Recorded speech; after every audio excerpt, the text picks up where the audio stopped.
Hey, Melanie. Hey, Dan. Hey, Galaxy. Just giving Lex another minute or two.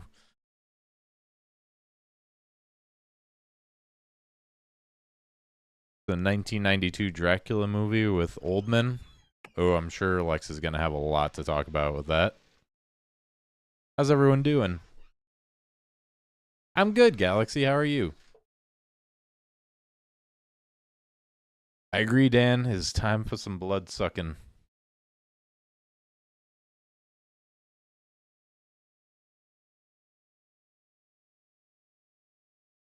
Sitting outside by the campfire watching Star Trek Enterprise. You're living the life, man.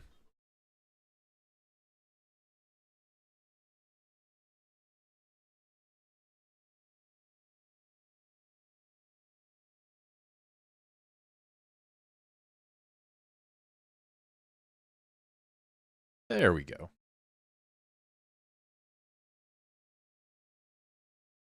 Oh, I forgot to swing your mic around. You just got to grab it.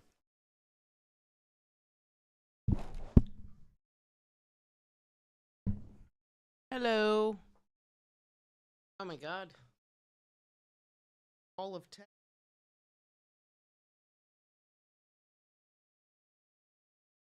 Yeah, Melanie says that she watched the 1992 Dracula movie yesterday.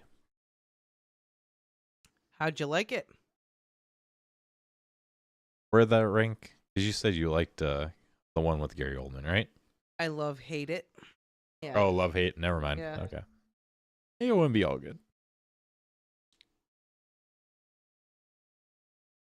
Every once in a while.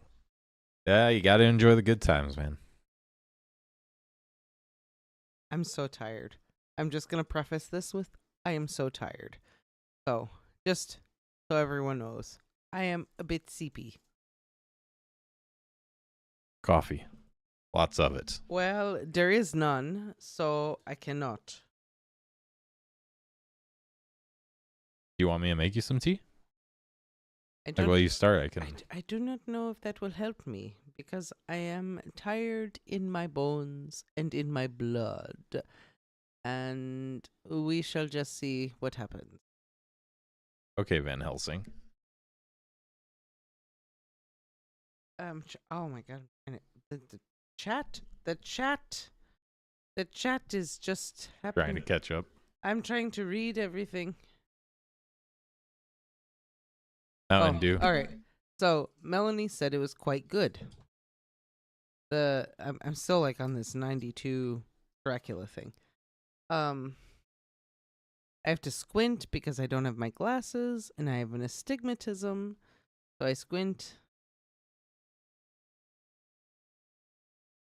Unlike me, I'm just blind without my glasses. I got no I have an chance. astigmatism, so I have to like read the comments. I mean, I could just get a new pair of glasses, but I'll just squint right now.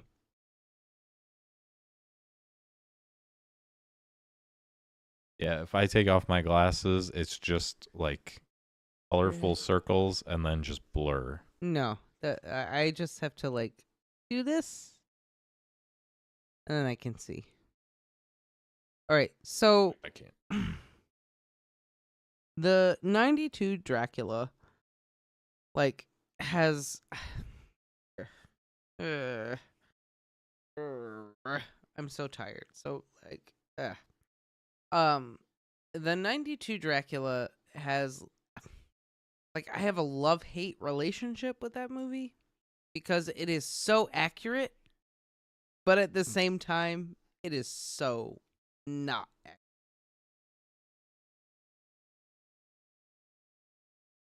How can it be accurate but not accurate? Like all the characters accurate, but the story just doesn't. Like the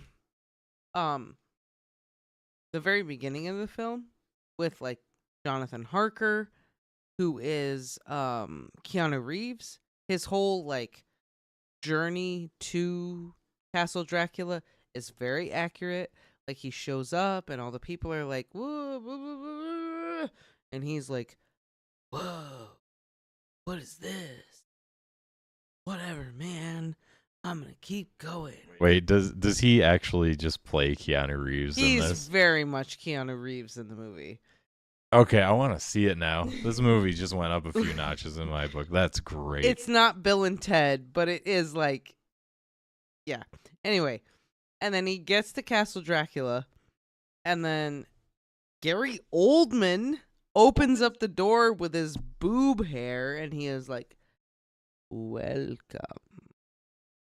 And like, Gary Oldman is so good, and he's so brilliant, and he like really plays the character like exactly as it is in the book. And like, he's so good. But at the same time, like, it's Keanu Reeves playing Jonathan Harker, and he's like, ugh. But like, everything in the first 4 chapters plays out exactly as it happens. Like, Keanu Reeves like looks out the window, and like Gary Oldman like lizard climbs out and stuff. And but then there's this scene where Keanu Reeves is like laying in bed, and like the 3 wives are like sucking his blood, and it's just like this weird orgy thing happening, which doesn't happen in the book, but I guess it kind of gives the energy of that, I guess. I don't know. But Keanu Reeves is like essentially like a prisoner of the wives of Dracula, and that's like where we leave him. And then we go to I'm just reading him as like Bill and Ted in my head when you say that. I'm just picturing him just there. Excellent. Dude. But like, they even do the scene with the mirror and stuff. Like, they do the scene with the mirror, and like, he's actually not like super like Bill and Ted. He like actually acts it out, and like he cuts himself and blah blah blah. And like, Gary Oldman is like, you should be careful not to cut yourself, or whatever the hell it is. But be careful not to waste such delicious nectar. But like, all of that whole segment is like pretty on par with the novel. I'll say. Oh,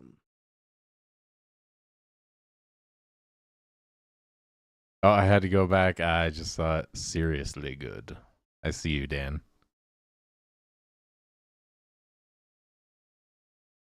The problems I have with the 1992 adaptation don't really come until later. And I don't want to discuss it at this point in the novel, just because we're not there. And I feel like once we get there, then we can talk about it, because it does deviate from the novel significantly. But we're not there in the novel at this point. So, I feel like right now, it's not, Yeah, we can't talk about it right now. I just feel like when we get to that point in the book, then we can talk about it. But at this point, we're not really there. So there's no real reason to discuss it. When did the first Dracula movie come out? Like 1920s, you said? Yeah, it was Nosferatu.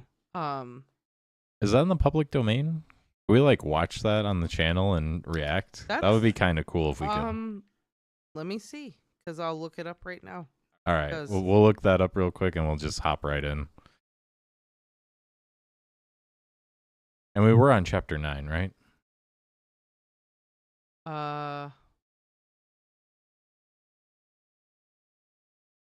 Yeah, we're on chapter 9. Oh, I'm so sorry. I'm so tired. I am very sleepy. I've had a very long. All right. So Nosferatu, 1922. Fortunately, we don't have a production company called By the Book.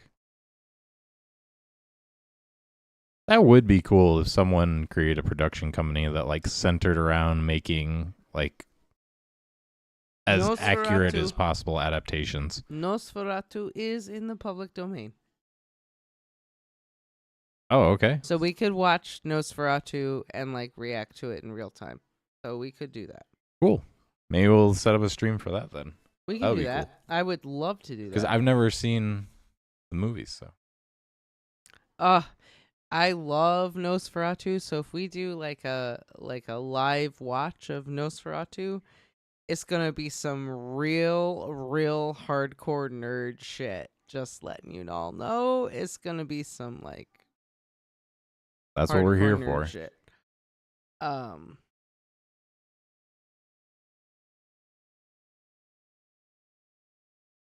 Yeah, that would be pretty cool. Yeah, why don't we set that up for our collab, Dan? Honestly, though, Dan, I was thinking about this, and I don't want to be too ambitious, because I think this would be a great first project, but I was thinking, what if we did a podcast, one release a week, where Dan, you and I do a deep dive reread of Harry Potter. I'm down. And we release an episode a week. Getting into the nerdy stuff? Yeah. Like super deep? Yeah. Where like you, me, and Dan do... It would be an investment, so this is all on whether Dan would want to be committed. But we do a week-by-week deep dive reread of Harry Potter chapter by chapter. So, a chapter a week. Dan, let us know what you think. Because I am fully prepared to write a script based on my own personal opinions, research, knowledge, etc. I mean, I'll try to contribute something. I'm just gonna be over here kind of like, yeah, but you could be that guy. You. But you could be that guy. Whereas, like, I am like, I don't want to say the theologian, but I would be like the theologian, and Dan would be the other kind of like in-house expert, and then you would be like the just the dude. Just the dude. We'll figure it out. Anyway, Dan, I'm just throwing it out there. That's not what the theme of this episode is. I just you have a very open and available schedule, and I figured, you have a passion for Potter, and I thought we could kind of make it work. So you think about it. You can Priest, cleric, altar boy. No, I don't want to be the altar boy.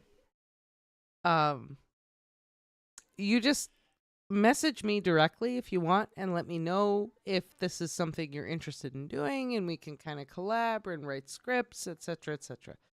But I think it would be really fun because there's a lot of like first time reading Harry Potter, here we go, like podcasts. But I think it would be really fun to do kind of like an independent, we've all read Harry Potter. Spoiler alert, here is a deep dive reread of Harry Potter, including all of the clues and the elements and the cultural context and all of like the bits and pieces, and let's do it. Yeah. Okay, Dan, I tried to listen to the Super Carlin Brothers Harry Potter podcast. It's called Through the Gryffindor. I did try to listen to it. I listened to 2 episodes, and I can't take it no more. I cannot do it. Because they talk like this about everything Harry Potter, and it's like this the entire podcast. And I can't take it. That energy is not for me. Like, I can't do that. I honestly didn't mind it. I mean, it's like the classic YouTube energy. But where it it's is like, classic YouTube. What's up, guys? No. Welcome to my new video. But, like, if I'm listening to a me. podcast, though, that's not what I want to listen to. In a podcast, I'm like, hey, guys, we're going to go through the Gryffindor. And it blah, blah, blah. No, I can't do that. Fine, I'll do it. I'll be that guy. No, you can be I'll do that the guy. intros. You can be that guy while me and Dan are just like, let us have a thoroughly deep literary, cultural, historical conversation. Because Harry Potter encompasses all of that. Blah, blah, blah. Fair enough. They are performers, and I do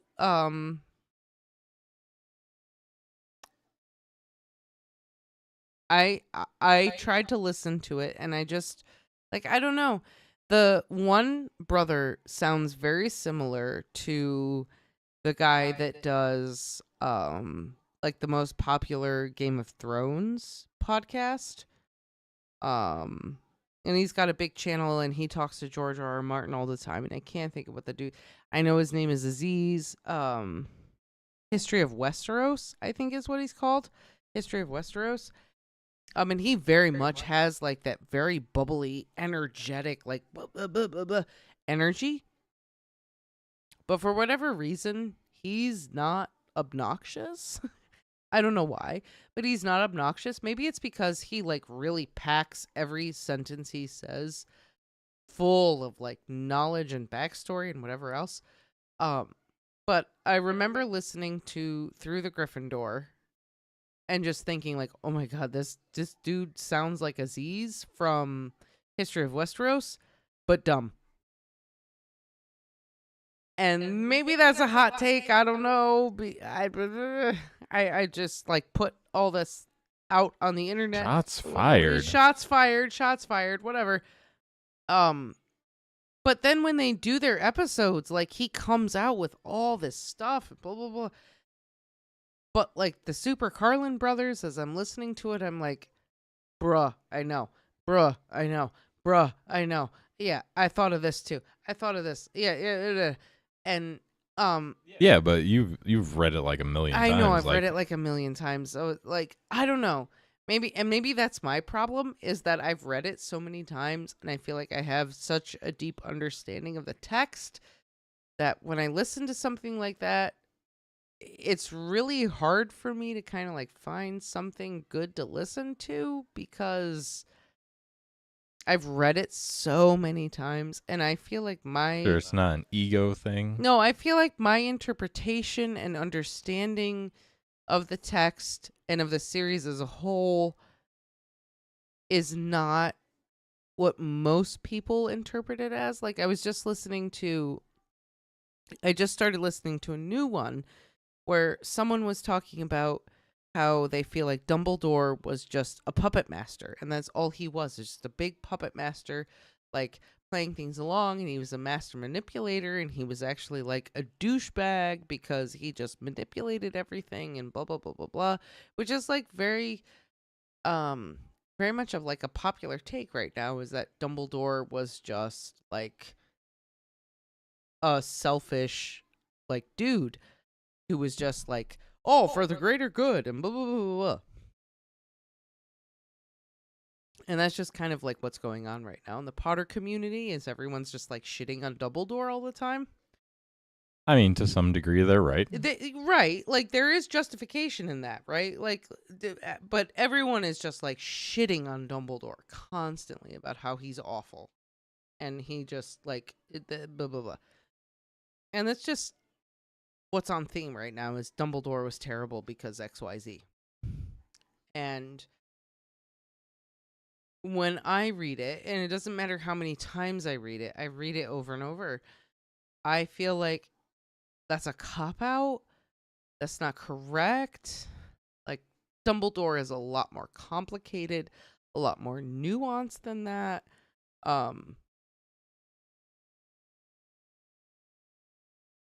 And this is like a separate conversation or a separate stream or whatever, but you can't just like, oh, Dumbledore was a manipulative a-hole because he did this, and that. And it's like, it's not that black and white.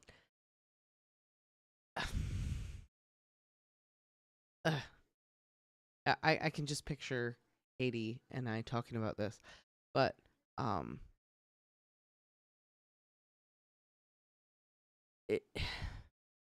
when I read all these hot takes about Dumbledore being like essentially like the worst character, because that's what these people are saying, is it like he's the worst character. In my brain, I'm like, it's not that simple. Not to cut you off, but I feel like this is going to be a long road we're heading down. Yeah, okay. And this really isn't the stream for it. I'm kind of going on a tangent here about Dumbledore. But either way, Dumbledore is good. The point is, Dumbledore is good, and I can provide examples why, and all these hot takes are just not understanding his character. Okay. There it is. Okay. Okay. So we ready to get in? No. I want to go to bed, but yes. Okay. All right. Like 90% sure it's chapter 9.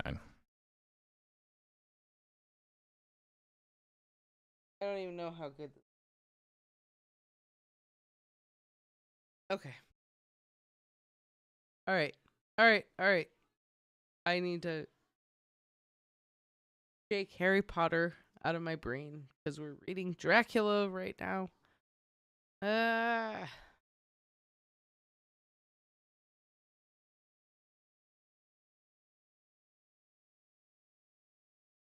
need to get a new pair of glasses. Just say. I feel like I look like a squinty. I didn't realize you didn't have your glasses. Well, no, I have glasses, but they're scratched as all get out.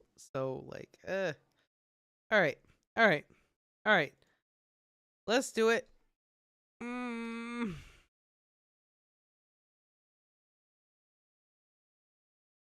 Oh, we didn't recap. Okay. Last time on Dracula. Last time we met Van Helsing, who basically insulted Seward, told him to get out of the room while the adults speak. He talked to Lucy about what's been going on, and Lucy's still, like, being weird, sleepwalking. Has 2 holes in her neck that are only getting worse, but Mina's like, we'll give it a few days. Like, yeah, dude, those holes are looking a little... Mina's not there, man. What are you talking about? Who was it that saw her neck then? I thought it was Mina. I thought this Mina's was before. In Budapest. What are you talking about, son? Yeah, I know, but I thought this was before. Nah. She left. Oh, maybe. Is that what you're talking about? Maybe.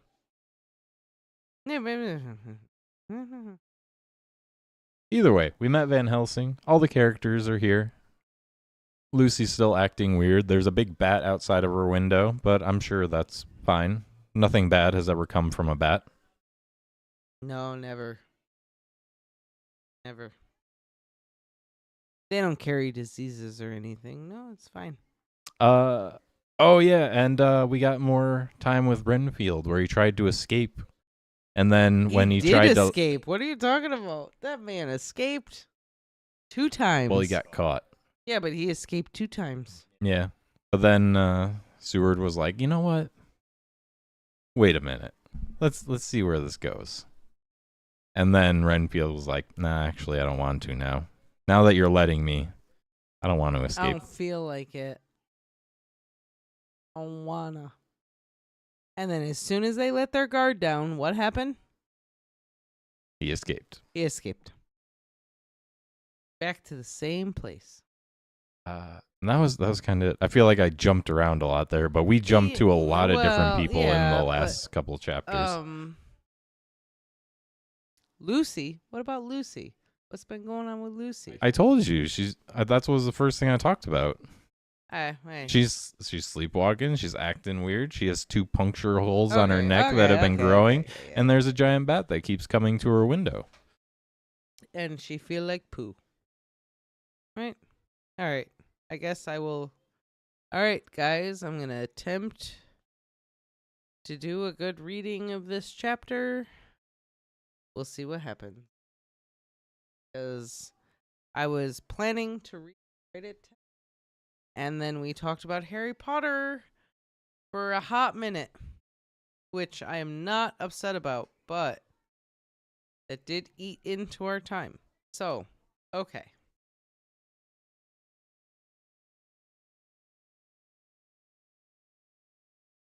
What was that? Oh. Do you like to listen to some Dracula? Sit. Ready? Chapter 9. Letter. Mina Harker to Lucy Westenra. Budapest, 24th of August. My dearest Lucy, I know you will be anxious to hear all that has happened since we parted at the railway station at Whitby. Well, my dear, I got to Hull all right and caught the boat to Hamburg and then the train on here.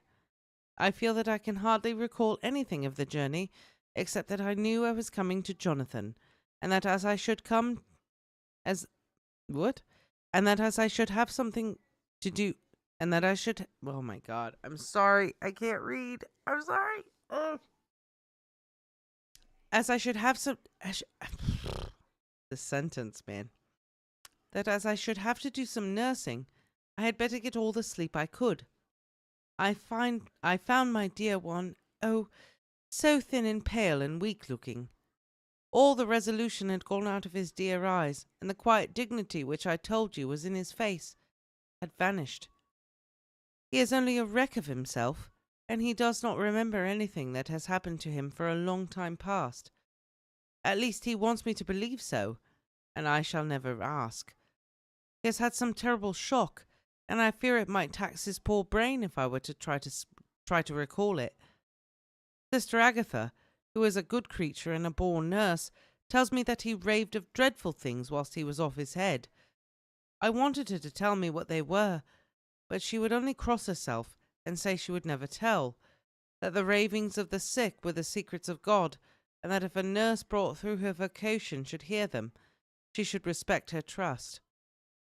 She is a sweet, good soul, and the next day, when she saw I was troubled, she opened up the subject again, and after saying that she could never mention what my poor dear raved about, added, I can tell you this much, my dear, that it was not about anything which he has done wrong himself, and you, as his wife to be, have no cause to be concerned. He has not forgotten you or what he owes you. His fear was of great and terrible things, which no mortal can treat of. I do believe the dear soul thought I might be jealous lest my poor dear should have fallen in love with any other girl. The idea of my being jealous about Jonathan. And yet, my dear, let me whisper, I felt a thrill of joy through me when I knew that no other woman was a cause of trouble. I am now sitting by his bedside, where I can see his face while he sleeps. He is waking. We've read this.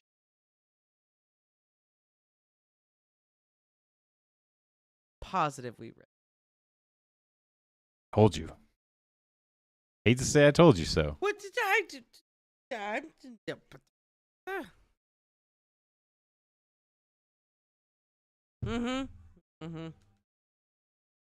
Good there. Yeah, that's where we Chapter ended. 10. Sorry, everyone. Yep, Shelby was like, yo, we read this. Oh, God. I am a super sleepy, and I gotta do this, like, Jon Snow voice. All right, here we go. All right. Sorry to have wasted everyone's time.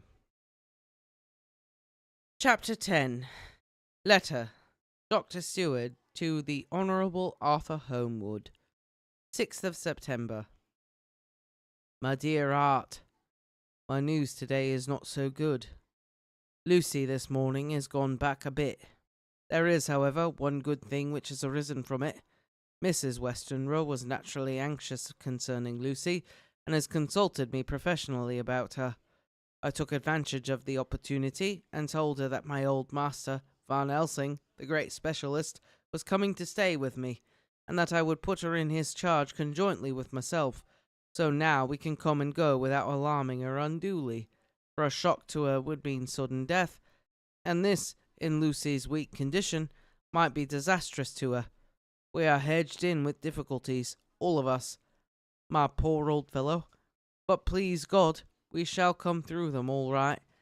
If any need, I shall write, so that if you do not want to hear from me, take it for granted that I am simply waiting for news.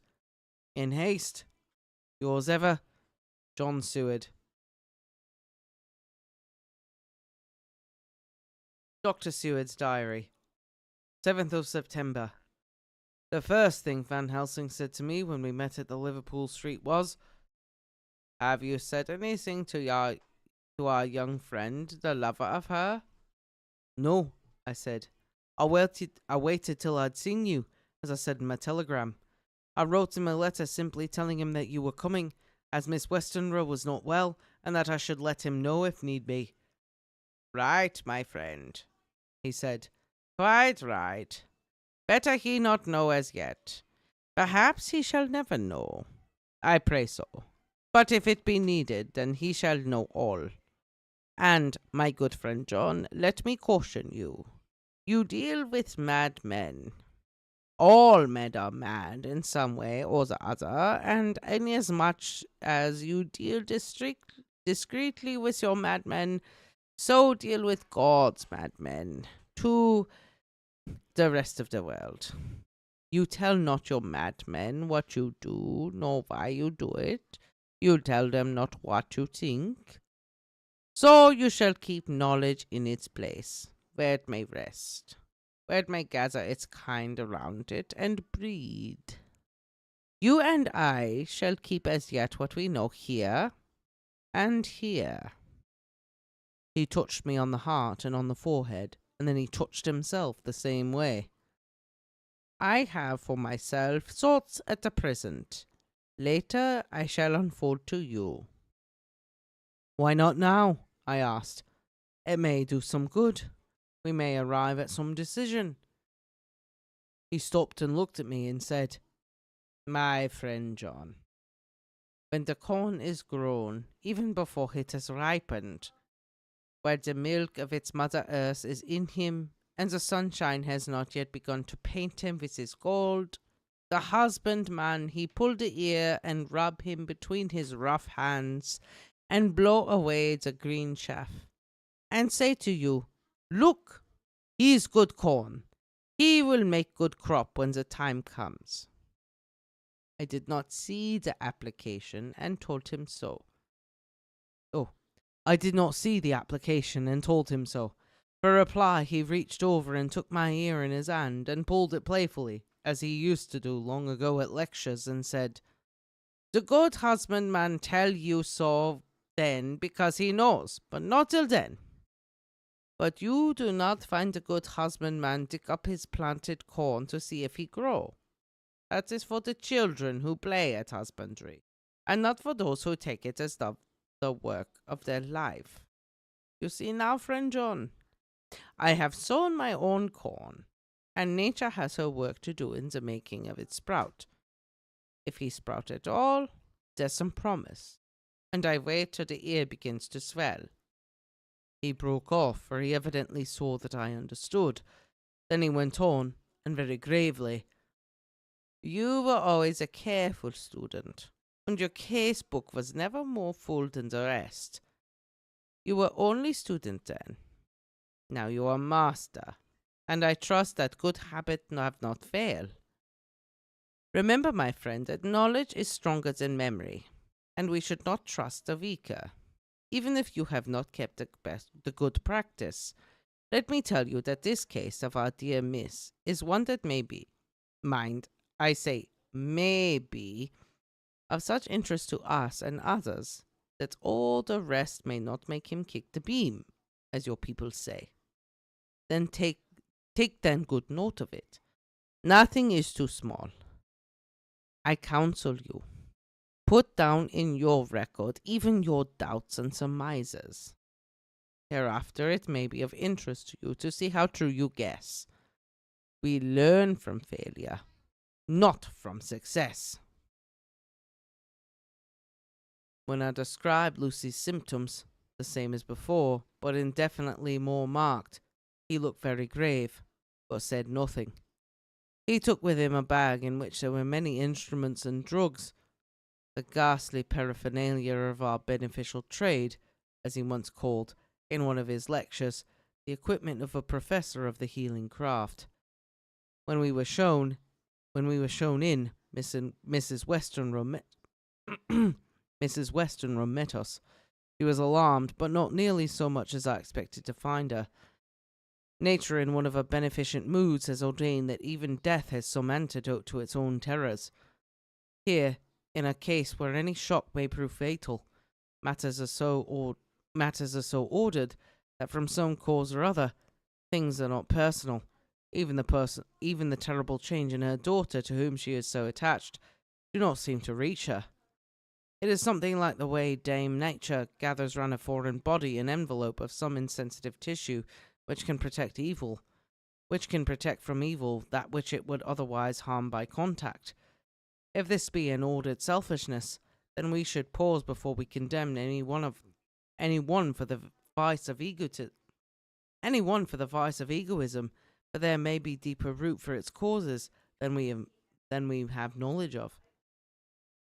I used my knowledge of this place of spiritual pathology and laid down a rule that she should not be present with Lucy or think of her illness more than she was absolutely required. She assented readily, so readily that I saw her sign the hand of nature fighting for life. Van Helsing and I were shown up to Lucy's room. If I was shocked when I saw her yesterday, I was horrified when I saw her today. She was ghastly, chalkily pale. The red seemed to have gone even from her lips and gums, and the bones of her face stood out prominently. Her breathing was painful to see or hear. Van Helsing's face grew set as marble, and his eyebrows converged till they almost touched over his nose. Lucy lay motionless and did not seem to have strength to speak. For a while we were all silent. Then Van Helsing beckoned to me, and we gently went out of the room. The instant we had closed the door, he stepped quickly along the passage to the next door, which was open. Then he pulled me quickly in with him and closed the door. "My God," he said, "this is dreadful. There is no time to be lost. She will die for sheer want of blood to keep the heart's action as it should be. There must be transfusion of blood at once. Is it you or me?" "I am younger and stronger, Professor. It must be me." "Then get ready at once. I will bring up my bag. I am prepared." I went downstairs with him, and as we were going there was a knock on the hall door. When we reached the hall, the maid had just opened up the door, and Arthur was stepping quickly in. He rushed up to me, saying in an eager whisper, "Jack, I was so anxious. I've read between the lines of your letter and have been in agony. The dad was better, so I ran down here to see for myself. Is not that gentleman Dr. Van Helsing? I am so thankful to you, sir, for coming." When first the professor's eye lit upon him, he had been angry at his interruption at such a time, but now, as he took in his stalwart proportions and recognized the strong young manhood which seemed to emanate from him, his eyes gleamed. Without a pause, he said to him gravely as he held out his hand, "Sir, you have come in time. You are the lover of our dear miss. She is bad. Very, very bad. Nay, my child, do not go like that." He suddenly grew pale and sat down in a chair, almost fainting. "You are to help her. You can do more than any let live, and your courage is your best help." "What can I do?" asked Arthur hoarsely. "Tell me, and I shall do it. My life is hers, and I would give the last drop of blood in my body for her." The professor had a strongly humorous side, and I could from old knowledge detect a trace of its origin in his answer. My dear sir, I do not ask as much as that. Not the last. What shall I do? There was fire in his eyes, and his open nostril quivered with intent. Van Helsing slapped him on the shoulder. Come, he said. You are a man, and it is a man we want. You are better than me, better than my friend John. Arthur looked bewildered, and the professor went on by explaining in a kindly way. Young Miss is bad, very bad. She wants blood, and blood she must have or die. My friend John and I have consulted, and we are about to perform what we call transfusion of blood, to transfer from full veins of one to the empty veins which pine for him. John was to give his blood, as he is the more young and strong than me. Here Arthur took my hand and wrung it in hard silence. But now you are here. You are more good than us, old or young, who toil much in the world of thought. Our nerves are not so calm, and our blood not so bright as yours. Arthur turned to him and said, If only you knew how gladly I would die for her, you would understand. He stopped for a sort of choke in his voice. Good boy, said Van Helsing. In the not so far off you will be happy that you have done all for her you love. Come now and be silent. You shall kiss her once before it is done, but then you must go, and you must leave at my side. Say no word to madam. You know how it is with her. There must be no shock. Any knowledge of this would be one. Come. We all went up to Lucy's room. Arthur, by direction, remained outside. Lucy turned her head and looked at us, but said nothing. She was not asleep, but she was simply too weak to make the effort. Her eyes spoke to us. That was all. Van Helsing took some things from his bag and laid them on a little table out of sight. Then he mixed a narcotic, and coming over to the bed, said cheerily, Now, little miss, here is your medicine. Drink it off like a good child. See, I lift you so that to swallow is easy. Yes. She made the effort with success. It astonished me how long the drug took to act. This, in fact, marked the extent of her weakness. The time seemed endless until sleep began to flicker in her eyelids. At last, however, the narcotic began to manifest its potency, and she fell into a deep sleep. When the professor was satisfied, he called Arthur into the room and bade him strip off his coat. Then he added, You may take that one little kiss whilst I bring over the table. Friend John, help to me. So neither of us looked while he bent over. So neither of us looked while he bent over her. Van Helsing turned to me and said, He is so young and strong, and of blood so pure, that we need not defibrillate it. Then, with swiftness, with absolute method, Van Helsing performed the operation. As the transfusion went on, something like life seemed to come back to poor Lucy's cheeks, and through Arthur's growing pallor, the joy of his face seemed absolutely to shine. After a bit, I began to grow anxious. The loss of blood was telling on Arthur, strong man as he was. It gave me an idea of what a terrible strain Lucy's system must have undergone, that what weakened Arthur only partially restored her. But the professor's face was set, and he stood watch in hand and with his eyes fixed now on the patient and now on Arthur. I could hear my own heart beat. Presently he said in a soft voice, Do not stir an instant. It is enough. You attend him. I will look to her. When all was over, I could see how much Arthur was weakened. I dressed the wound and took his arm to bring him away. When Van Helsing spoke without turning around, the man seems to have eyes in the back of his head.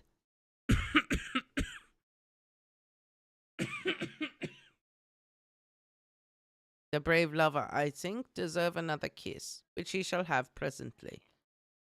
and as he had now finished his operation, he adjusted the pillow to the patient's head. As he did so, the narrow black velvet band which she seems always to wear round her throat, buckled with an old diamond buckle which her lover had given her, was dragged a little up, and showed a red mark on her throat. Arthur did not notice it, but I could hear the deep hiss of indrawn breath, which is one of Van Helsing's ways of betraying emotion. He said nothing at the moment, but turned to me, saying, "Now take our dear brave young lover, give him of the port wine, and let him lie down a while.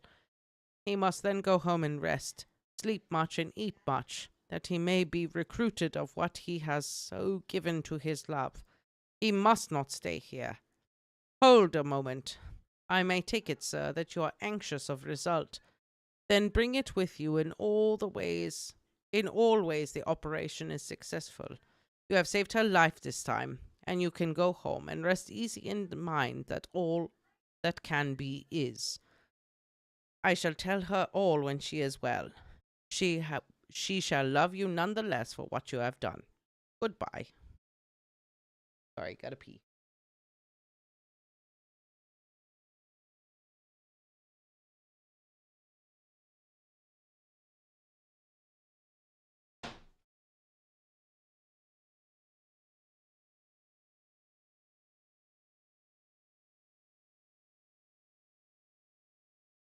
Yeah, they just shoved a random person's blood into her.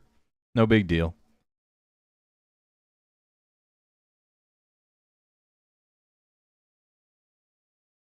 Until 1827 types were identified.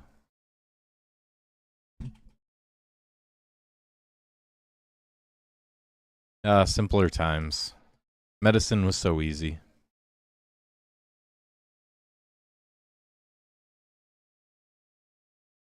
Also, instead of getting orange juice, you got wine. Oh, thank you for giving blood. Here, get wasted. Thin your blood out just a little bit more.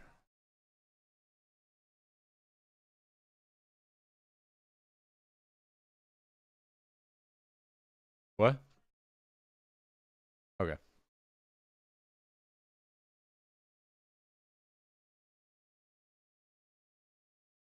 Not seeing any other comments? I mean, the chat might have frozen. Are you on the mobile app? Because sometimes that does that to me. Where the chat on there will freeze.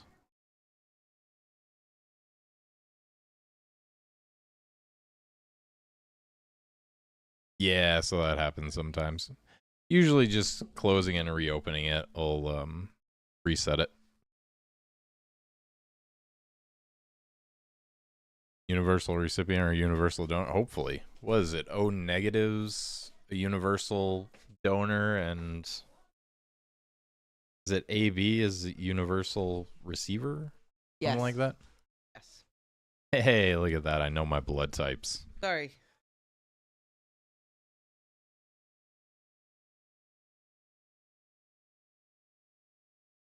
All right, enough talking about blood.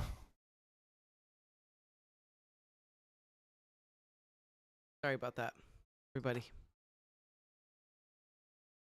She shall love you none the less for what you have done. Goodbye. When Arthur had gone, I went back to the room. Lucy was sleeping gently, but her breathing was stronger. I could see the counterpane move as her breast heaved. By the bedside sat Van Helsing, looking at her intently. The velvet band again covered the red mark. I asked the professor in a whisper, "What do you make of the mark on her throat?" "What do you make of it?" "I have not examined it yet," I answered, and then and there proceeded to loose the band. Just over the external jugular vein there were 2 punctures, not large but not wholesome looking. There was no sign of disease, but the edges were white and worn looking, as if by some trituration. Then sorry. It at once occurred to me that this wound, or whatever it was, might be the means of that manifest loss of blood. but I abandoned the idea as soon as found, for such a thing could not be. The whole bed would have been drenched to a scarlet with the blood which the girl might have lost to such a pallor as she had before the transfusion. "Well?" said Van Helsing. "Well," said I can make nothing of it." The professor stood up. "I must go back to Amsterdam tonight," he said. "There are books and things there which I want. You must remain here all night, and you must not let your sight pass from her."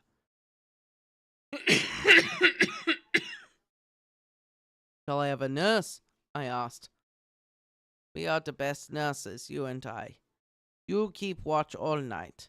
See that she is well fed and that nothing disturbs her. You must not sleep all the night. Later on we can sleep, you and I. I shall be back as soon as possible. And then we may begin." "May begin?" I said. "What on earth do you mean?" "We shall see," he answered, as he hurried out. He came back a moment later and put his head inside the door and said with warning finger held up, "Remember, she is your charge. If you leave her and harm befall, she shall not sleep easy hereafter." Dr. Seward's diary continued. 8th of September. I sat up all night with Lucy. The opiate worked itself off towards dusk, and she waked naturally. She looked a different being from what she had been before the operation. Her spirits even were good, and she was full of a happy vivacity, but I could see evidences of the absolute prostration which she had undergone. When I told Mrs. Westenra that Dr. Van Helsing had directed that I should sit up with her, she almost pooh-poohed the idea, pointing out her daughter's renewed strength and excellent spirits. I was firm, however, and made preparations for my long vigil. When a maid had prepared her for the night, I came in, having in the meantime had supper, and took a seat by the bedside. She did not in any way make any objection, but looked at me gratefully whenever I caught her eye. After a long spell she seemed sinking off to sleep, but with an effort seemed to pull herself together and shook it off. This was repeated several times, with greater effort and with shorter pauses as the time moved on. It was apparent that she did not want to sleep, so I tackled the subject at once. "You do not want to sleep?" "No, I'm afraid." "Afraid to go to sleep? Why so? Is it the boon we all crave for?" "Ah, not if you were like me. If sleep was to you a presage of horror." "A presage of horror? What on earth do you mean?" "I do not know. Oh, I don't know. And that is what is so terrible. All this weakness comes to me in sleep, until I dread the very thought." "But, my dear girl, you may sleep tonight. I am here watching you, and I can promise that nothing will happen." "I can trust you." I seized the opportunity and said, "I promise that if I see any evidence of bad dreams, I will wake you at once." "You will? Oh, you will, surely. How good you are to me. Then I will sleep." And almost at the word she gave a deep sigh of relief, sank back asleep.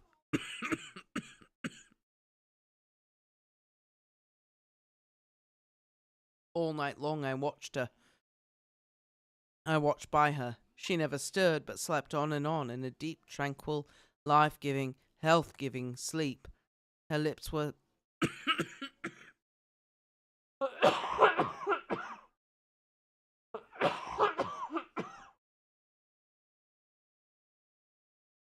her lips were slightly parted, and her breast rose and fell with the regularity of a pendulum. There was a smile on her face, and it was evident that no bad dreams had come to disturb her peace of mind. In the early morning her maid came, and I left her in care, and took myself back home, for I was anxious about many things. I sent a short wire to Van Helsing and to Arthur, telling them of the excellent result of the operation. My own work, with its manifold arrears, Took me all day to clear off. It was dark when I was able to inquire about my zoophagous patient. The report was good. He'd been quite quiet for the past day and night. A telegram came from Van Helsing at Amsterdam whilst I was at dinner, suggesting that I should be at Hillingham tonight, as it might be well to be at hand, and stating that he was leaving by the night mail and would join me in the early morning. 9th of September. I was pretty tired and worn out when I got to Hillingham. For 2 nights I had hardly had a wink of sleep, and my brain was beginning to feel that numbness which marks cerebral exhaustion. Lucy was up and in cheerful spirits. When she shook hands with me, she looked sharply in my face and said, "No sitting up tonight for you. You are worn out. I am quite well again. Indeed I am. And if there is any, and if there is to be any sitting up, it is I who will sit up with you." I would not argue that point, but went and had my supper. Lucy came with me, and enlivened by her charming presence, I made an excellent meal and had a couple of glasses of the more than excellent port. Then Lucy took me upstairs and showed me a room next to her own where a cosy fire was burning.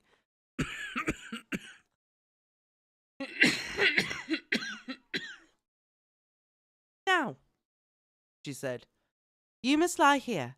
I shall leave this door open and my door too. You can lie on the sofa, for I know that nothing would induce any of you doctors to go to bed whilst there is a patient above the horizon. If I want anything, I shall call out, and you can come to me at once." I could not acquiesce, for I was dog-tired, and could not have sat up if I tried. So on a renewing promise to call me if she should want anything, I lay on the sofa, thought about everything. Lucy Weston's Diary. 9th of September. I feel so happy tonight. I've been so miserably weak that to be able to think and move about is like feeling sunshine after a long spell of east wind out of a steel sky. Somehow Arthur feels very, very close to me. I seem to feel his presence warm about me. I suppose it is that sickness and weakness are selfish things and turn our inner eyes and sympathy on ourselves, whilst health and strength give love rein, and in thought and feeling he can only wander where he wills. I know where my thoughts are. If Arthur only knew! My dear, your ears must tingle as you sleep, as mine do waking. Oh, the blissful rest of last night! How I slept with that dear good Dr. Seward watching me. And tonight I shall not fear to sleep, since he is close at hand and within call. Thank everyone for being so good to me. Thank God. Good night, Arthur. Dr. Seward's Diary. 10th of September. I was conscious of the Professor's hand on my head and started awake all in a second. That is one of the things we learn in an asylum, at any rate. "And how is our patient?" "Well, when I left her, or rather when she left me," I answered. "Come, let us see," he said, and together we went into the room. The blind was down, and I went over to raise it gently, while Van Helsing stepped, with his soft cat-like tread, over to the bed. As I raised the blind and the morning sunlight flooded the room, I heard the Professor's low hiss of inspiration, and knowing its rarity, a deadly fear shot through my heart. As I passed over, he moved back, and his exclamation of horror, "Gott im Himmel!" needed no enforcement from his agonized face. He raised his hand and pointed to the bed, and his iron face was drawn and ashen white. I fell to my knees and began to tremble. There on the bed, seemingly in a swoon, lay poor Lucy, more horribly white and wan-looking than ever. Even the lips were white, and the gums seemed to have shrunken back from the teeth, as we sometimes see in a corpse after a prolonged illness. Van Helsing raised his foot to stamp in anger, but the instinct of his life and all the long years of habit stood to him, and he put it down again softly. "Quick!" he said. bring the brandy." I flew to the dining room and returned with the decanter. He wetted the poor white lips with it, and together we rubbed palm and wrist and heart. He felt her heart, and after a few moments of agonizing suspense said, "It is not too late. It beats but feebly. All our work is undone. We must begin again. There is no young Arthur here now. I have to call on you yourself this time, friend John." As he spoke, he was dipping into his bag and producing the instruments for transfusion. I had taken off my coat and rolled up my shirt sleeve. There was no possibility of an opiate just at present, and no need of one. And so, without a moment's delay, we began the operation. After a time, it did not seem a short time either, the draining away of one's blood, no matter how willingly it be given, is a terrible feeling. Van Helsing held up a warning finger. "Do not stir," he said, "but I fear that with growing strength she may wake, and that would make danger, oh, so much danger. But I shall precaution. I shall give hypodermic injection of morphia." He proceeded then, swiftly and deftly, to carry out his intent. The effect on Lucy was not bad, for the faint seemed to merge subtly into narcotic sleep. It was with a feeling of personal pride that I could see a faint tinge of colour streak back into the pallid cheeks and lips. No man knows, till he experiences it, what it is to feel his own life-blood drawn away into the veins of the woman he loves. The professor watched me critically. "That will do," he said. "Already?" I remonstrated. "You took a great deal more from art." To which he smiled a sort of sad smile as he replied, "He is her lover, her fiancé. You have work, much work, to do for her and for others, and the present will suffice." When we stopped the operation, he attended to Lucy, while I applied digital pressure to my own incision. I laid down, whilst I waited his leisure to attend to me, for I felt faint and a little sick. By and by he bound up my wound, and sent me downstairs to get a glass of wine for myself. As I was leaving the room, he came after me and half whispered, "Mind nothing be said of this. If our young lover should turn up unexpected as before, no word to him. It would at once frighten him and enjealous him. There must be none. So." When I came back, he looked at me carefully, then said, "You are not much the worse.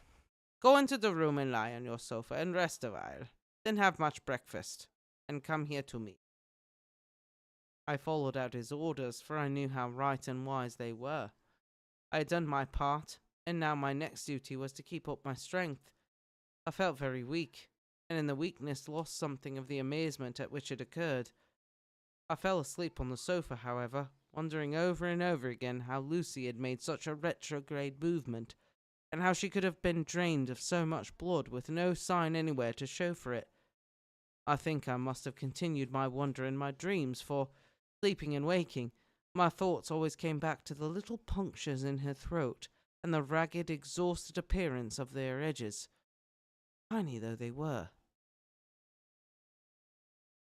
Lucy slept well into the day, and when she woke she was fairly well strong, though not nearly so much so as the day before. When Van Helsing had seen her, he went out for a walk, leaving me in charge, with strict instructions that I was not to leave her for a moment. I could hear his voice in the hall, asking the way of the nearest telegraph office.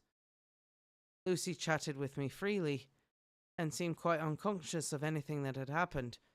I tried to keep her amused and interested. When her mother came up to see her, she did not seem to notice any change whatever, but said to me gratefully,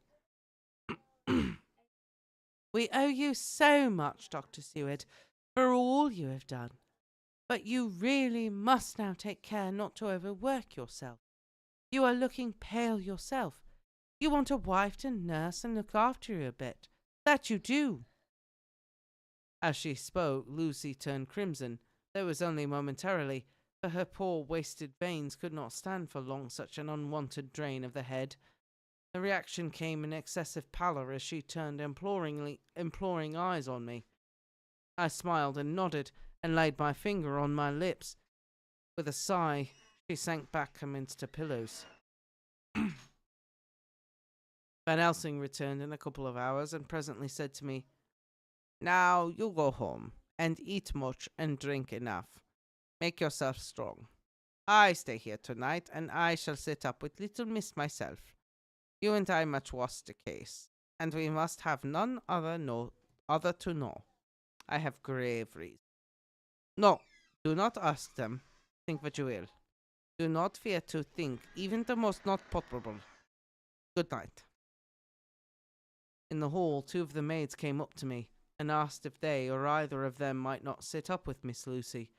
They implored me to let them, and when I said it was Dr. Van Helsing's wish that either he or I should sit up, they asked me quite piteously to intercede with the foreign gentleman. I was much touched by their kindness. Perhaps it is because I am weak at present, and perhaps it was on Lucy's account that their devotion was manifested, for over and over have I seen similar instances of woman's kindness. I got back here in time for a late dinner, went my rounds, all well, and set this down whilst waiting for sleep. It is coming. 11th of September. This afternoon I went over to Hillingham, found Van Helsing in excellent spirits and Lucy much better. Shortly after I had arrived, a big parcel from abroad came for the professor. He opened it with much impressment, amused of course, and showed a great bundle of white flowers. "These are for you, Miss Lucy," he said. "For me? Oh, Dr. Van Helsing!" "Yes, my dear, but nay, not for you to play with. These are medicines." Here Lucy made a wry face. "Nay, but they are not to take in a decoction or in nauseous form, so you need not snub that so charming nose, or I shall point out to my friend Arthur what woes he may have to endure in seeing so much beauty that he so loves, so much discomfort. Aha, my pretty, that bring that so nice nose all straight again. This is medicinal, but you do not know how. I put him in your window. I make pretty wreath and hang him round your neck, so that you sleep well. Oh yes, they, like the lotus flower, make your trouble forgotten. It smells so like the waters of Leeds that all... Ah! They'll bite me.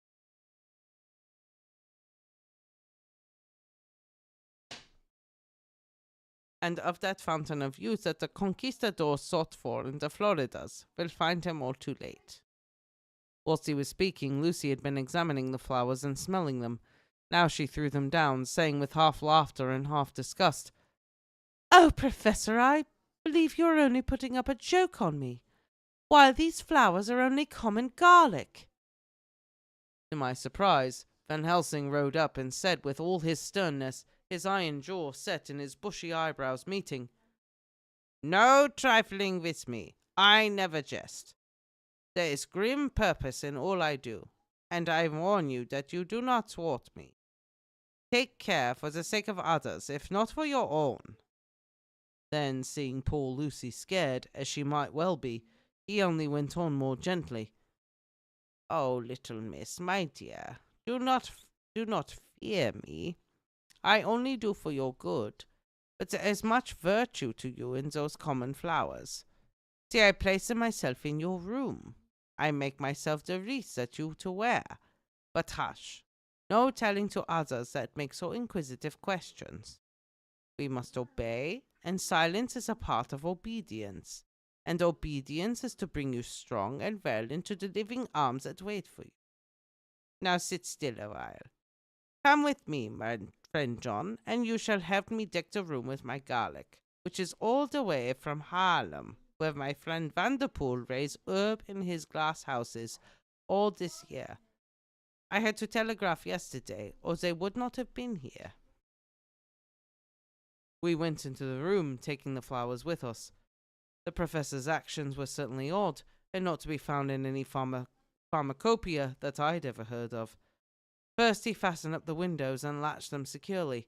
Next, taking a handful of the flowers, he rubbed them all over the sashes, as though to ensure that every whiff of air that might get in would be laden with the garlic smell. Then, with the wisp, he rubbed all over the jamb of the door, above, below, and at each end, and round the fireplace in the same way. It all seemed grotesque to me, and presently I said, "Well, Professor, I knew you've always had a reason for what you do, but this certainly puzzles me. It is well we have no septic in here, or you would say that you were working some spell to keep out an evil spirit." "Perhaps I am," he answered quietly. He began to make the wreath which Lucy was to wear round her neck. We then waited while Lucy made her toilet for the night, and when she was in bed, he came and fixed himself the wreath of garlic round her neck. The last words he said to her were, "Take care you do not disturb it, and even if the room feel close, do not tonight open the window or the door." "I promise," said Lucy. "And thank you both 1,000 times for your kindness to me. Oh, what I have done to be blessed with such friends." We left the house in my fly, which was waiting. Van Helsing said, "Night, I can sleep, and sleep I want. 2 nights of travel, much reading in the day between, and much anxiety on the day to follow, and a night to sit up, without a wink. Tomorrow in the morning, early you call for me, and we come together to see our pretty miss, so much more strong for my spell, which I have work. Oh!" He seemed so confident that I, remembering my own confidence 2 nights before, and with the baneful result, felt awe and vague terror. It must have been my weakness that made me hesitate to tell it to my friend, but I felt it all the same, like unshed tears.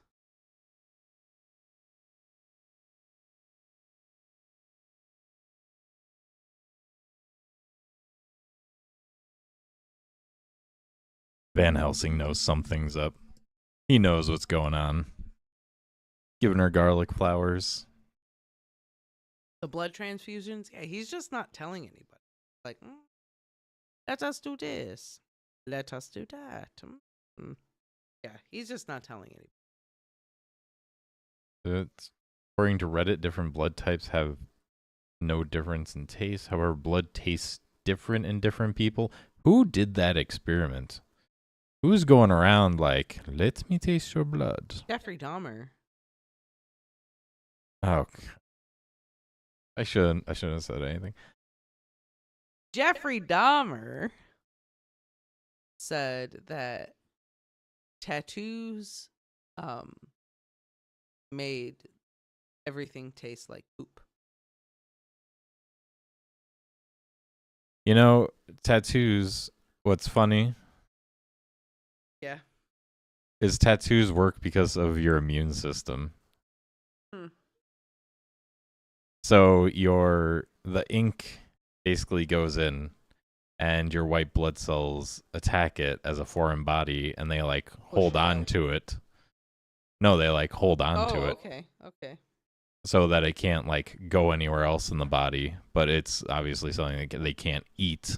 So they just hold on to it. And then like as they die, more will come and hold it. So it's actually your immune system that is keeping the ink within your body invisible. It's not actually just sitting below the skin because your skin is constantly, shedding layers. So maybe that's why, because, your immune system is... It's a constant chemical... Well, I don't want to say chemical reaction. Biological. Yeah. Constantly happening. Interesting. I mean, I have never tasted the different blood types, so I don't know. Only tasted my own. I was gonna say I've never tried tasting someone else. Like it is someone just go to a blood clinic like for science, or maybe someone had a vampire fantasy and they went on. I would assume that they all taste differently, right? But is there like a commonality? Like for vampires, is it like, ooh, he's an O negative? He's like the Wagyu of blood.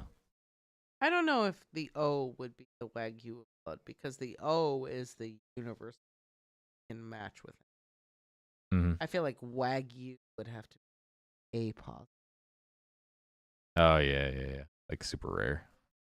Like A positive can only match with A positive, and maybe I just say Well, that no, because Wagyu is so great because it has like the marbling of the fat. So I wonder if someone like with super high cholesterol, tastes their really blood, good. yeah, they got that fatty richness in the blood, like a delicacy. Things I've thought about for my book.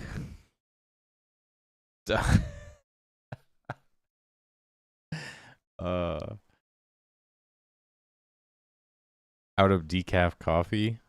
I mean, isn't that a good thing? Now you can just have regular coffee. No, I don't know if you're trying to kick the caffeine. I've been trying to do this for a while. I keep saying I'm going to, and I like cut down, and then I'm like, I'm really dragging today. I'm gonna have like 5 cups of coffee, and then I'm just back on it. I would say I'd like to kick the caffeine, but I feel like I have so many other things that I need to fight against first that caffeine is way low on the totem pole. So I'm just going to keep drinking that. On caffeine jitters in bed. Fair enough. Fair enough. There's a little.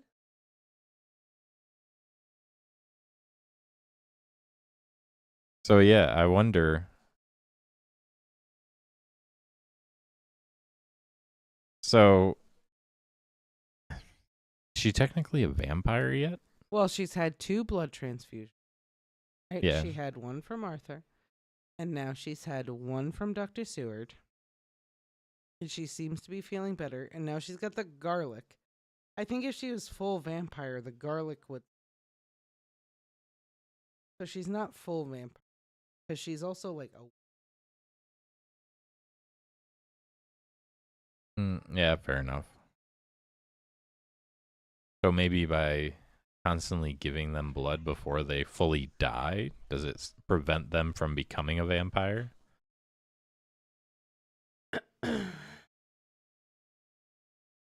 So I think the idea is that Dracula is like sucking all of her blood. My mic stopped working. Never Never mind. mind, Okay. it's good. Okay, I think it's because you like moved maybe. like away a little I bit. know. I was petting that little. I always wondered, Pet that little. does it go into the process of making a vampire in this before I start like theorizing Is what This is- going? What? the story Dracula? Like, what does the vampire do differently that turns someone into a vampire versus just sucking their blood and they die? So I think what it is like by virtue of. I think what it is like by virtue of like sucking all of their blood. You. They don't really like explain it fully. Because I think there's some stuff like even like when we talk about Harry Potter, it's not through the character's eyes, but basically like Dracula drains them of all their blood, and then they die, and then there is like some kind of ritual, and basically a lot of what the accepted lore is that then they drink the blood of the vampire, Oh, and okay. that turns them. The corrupted life juices of the vampire. Got the is- wrist nipples coming out. Or it doesn't have to be wrist nipples.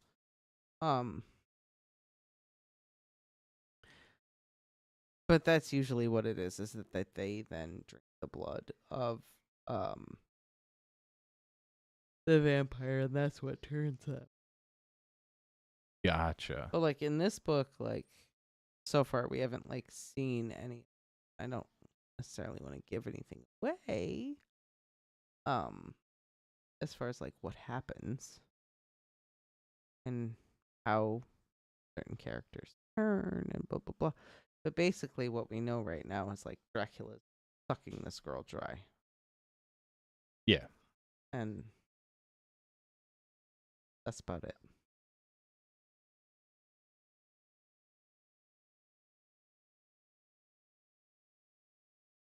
I feel like this is a discussion maybe for later on. I don't know, because I mean, I can give spoilers, but I don't want to give spoilers. But at the same time, like it's not fully explained in the novel either. Like I don't know. It's a weird vein of conversation. Oh, fair enough. Fair enough. I also feel like the Looking at pictures novel of leaves it open enough for the reader to kind of interpret. I don't know. I wasn't sure if like Van Helsing was going to go into the I mean, he definitely discusses it, um, without spoiling too much. Like there definitely is more in-depth conversation, as we go through the novel about what's going on, etc., etc. Um, I don't know. It's hard. But Van Helsing definitely explains more as things go on. Is the best.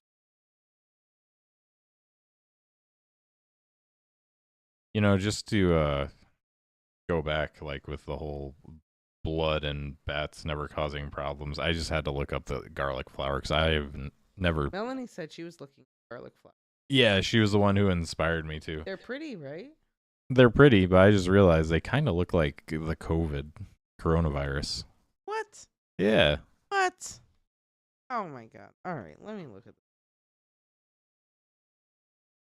Like the connection with bats. Like, At least at a certain stage. Like, after a while, they bloom out more, but, like. All right, let me. Look at that.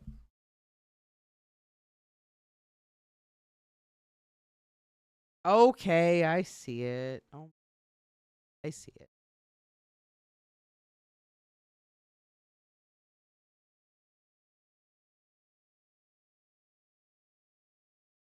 And Rice, the victim, has to drink blood for the vent. I think that's. Yeah. That's probably, like, the usual theory. Some ring that had a bird head and a long beak. I sharpened it, could use it as a weapon. Ooh, hate to get punched by you.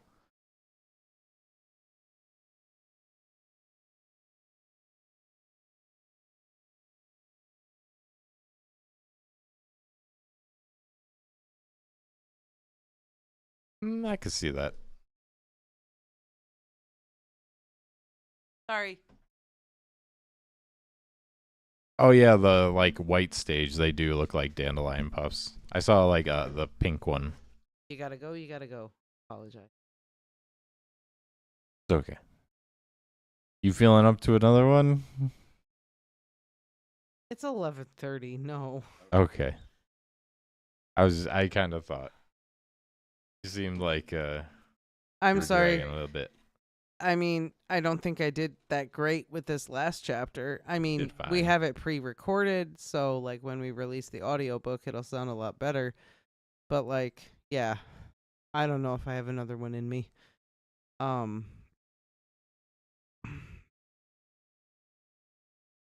Especially since I do know what chapter is the next one, and there's a lot of poor man's English in it. Oh, no worries. We said we would stream, and we streamed. I would not stream, especially since we didn't yesterday because like stuff happened. I wanted to at least get one in, and potentially tomorrow maybe we can start a little earlier and read a little. Yeah. We had just stuff to do. But tomorrow I think we can kind of be back in normal routine, and we can maybe start closer to like 8:30, 9 o'clock, and maybe read 2-3 chapters. Yeah. So again, I apologize for sounding tired, for sounding while I was reading. I'm sorry, but hopefully tomorrow will be better. And we will definitely stream tomorrow. Yeah. And yeah, I guess until then, have a great night. Have a- Dan will reach out and talk about maybe doing that live stream where we watch the original Dracula reaction. I am so down. I am so down to do that. Let's try to plan that for like the next, I don't know, week or two. Try to get it in before Halloween. All right. Let's try to do that for sure. And in the meantime, again, I'm sorry that I was tired. Everyone check out the Discord. I will let you know what time we plan to stream tomorrow. And we will try to read more tomorrow. Anyway, thank y'all for tuning in. Have a lovely evening and good night. Adios.